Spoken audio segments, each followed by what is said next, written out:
Okay, I'm loading up the subscription message, or as we like to call it, the subscription nag, which is the message that shows up when someone's run out of free articles, and there's some sort of a message that prompts them to register for free or pay for a subscription. So let's talk about this page.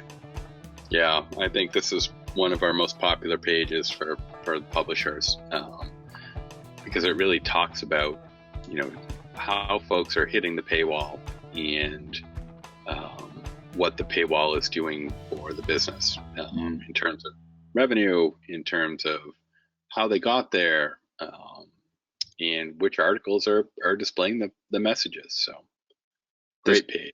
Yeah, this is great. I gravitate right towards the conversion rate. Right. So you have a certain amount of messages that, stop the reader and says, hey, you have to register. And then, what percentage of those readers actually go through the registration? So you get a conversion rate. And so one of the things that we know that our publishers are doing is they're changing their settings with Leaky Paywall, the meter, as well as perhaps the amount of free articles that they're giving away. And then this will be really easy. I think you could do it every 30 days. You could tighten the paywall by offering one less, free article, and then compare, okay, well, what happened to the conversion rate? Did it go up? Did it work? Did it go down? Did it not work? And you can start making some decisions just based on that one piece of data. Yeah, I think that's a great point. I think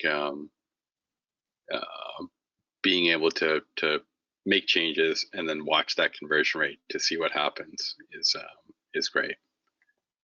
And what's interesting here on the right-hand side is you have this chart here of traffic sources and how the traffic sources are triggering subscription messages. And correct. That seems to tie into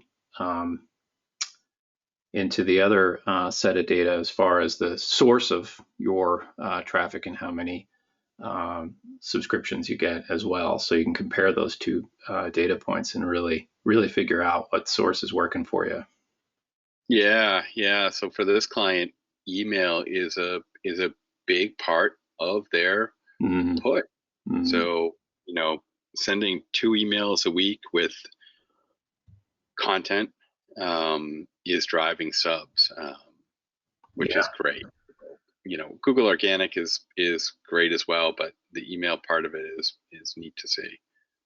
Yeah, that's fantastic. All right, anything else we should cover on this? No, I think the other piece is just the articles driving subscription messages on the bottom left there. And again, this is exportable, so you could grab this whole sheet and pull it down. Yep. Yeah, that's a good point.